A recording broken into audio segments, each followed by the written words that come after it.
Zdravím všetkých, ktorí sledujú toto video. Rozhodol som sa nakrútiť taký menší videoblog o téme, ktorá rezonuje na Slovensku posledných pár týždňov až mesiacov. Jedná sa o tému referenda za rodinu alebo o ochrane rodiny a o sexuálnej výchove na školách.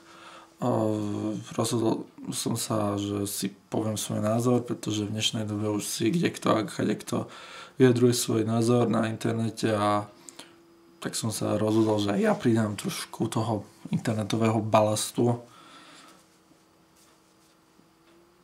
Prečo nie? No. Myslím si, že toto referendum je úplne zbytočné, pretože nerieši žiadne palčivé problémy Slovenska a jeho občanov.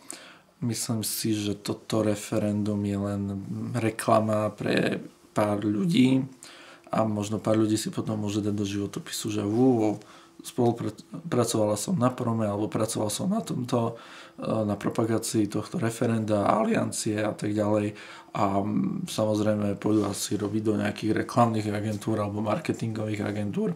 No ale späť k tomu referendu.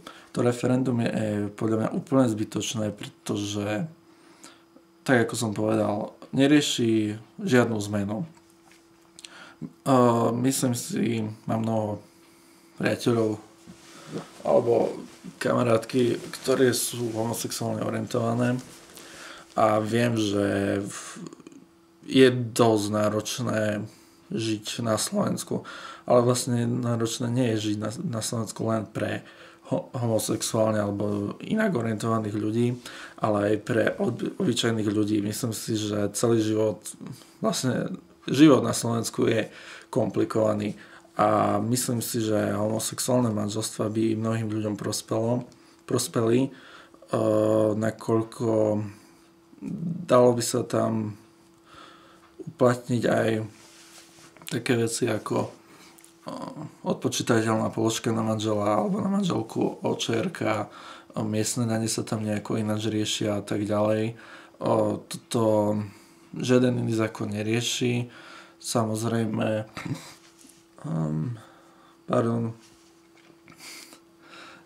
toto žiaden zákon nerieši. Podľa mňa vážne by sa toto malo začať nejako riešiť, pretože aj oni sú daňovými poplatníkmi, aj oni sú občanmi Slovenskej republiky, a myslím si, že by im to veľmi ľahčilo život, pretože nie všetci, čo sú napríklad, ja neviem, teplí, alebo ako by som to nazval, tak nie všetci sú umelci, manažeri, alebo že sú mediálne známe celebrity a prehádzajú doma peniaze vidlami, že sú neviem ako zazobaní. Poznám mnoho z nich, ktorí vážne žijú v chudobe a v biede, a niektoré z týchto vecí by im fakt helpli. Ja si myslím, že život na Slovensku, ako som povedal, je dosť komplikovaný, a myslím si, že sme všetci na jednej lodi a nemali by sme si ho navzájom strpčovať, ale fakt by sme si mali ako aspoň takýmto nejakým miernym gestom pomáhať si navzájom, lebo toto, že niekto sa má horšie ako ja, to ešte neznamená, že sa ja mám dobre. Moju úroveň to vôbec nezvyší, ale to je presne taká typická slovenská neprajnosť, že nedoprajeme iným ľuďom nejako si zjednodušiť život, len proste žiť komplikovane a náročne, a neviem, či toto je vážne cesta, ktorou by sa malo Slovensko vydať. Ďalej, čo sa týka adopcie detí. Adopcie detí už teraz prebiehajú. Keď si niekto ako jednotlivec ide adoptovať dieťa, ja neviem o tom, že by sa tam skúmal nejaký intimný život toho žiadateľa, alebo ja si to neviem predstaviť, že ako by to prebiehalo, a myslím si, že toto sa vôbec tam nezisťuje. No a ku tretej otázke mám taký názor, že čo sa týka sexuálnej výchovy, sú oblasti, kde sú veľmi chabé vedomosti o tehotenstve a intimite a tak ďalej. A si myslím, že aj keď Pardon. A myslím si, že toto je veľmi... myslím si, že ak by toto pomohlo len jednému páru, ale teda jednej čaji, aby neotehotnela, tak si myslím, že to má aspoň ako taký zmysel. Myslím si, že celé toto referendum je úplne zbytočné. Nemyslím si, že Slovensko potom to vidia ako nejaká lepšia krajina, nech už dopadne akokoľvek, či bude úspech alebo neúspech. Ja si myslím, že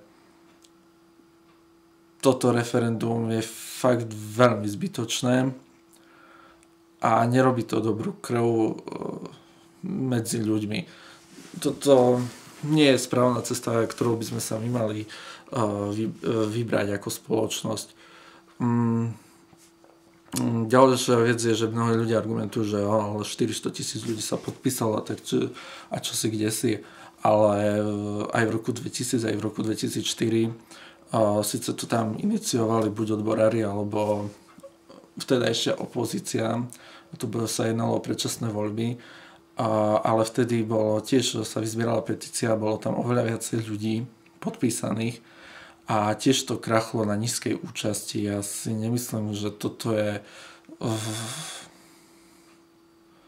Nemyslím si, že toto je cesta, ktorou by sme sa my všetci mali vybrať, no ale keď už to raz je, tak ja nebudem ani odhovárať nikoho od účasti, ani nebudem hovoriť niekomu k tomu, ako hlasovať. Ja si myslím, že všetci ste už dávno rozhodnutí. Ja si len myslím, že tých 6 miliónov eur sa dalo využiť oveľa lepšie a efektívnejšie, pretože my ako spoločnosť nemáme na to nejaké peniaze na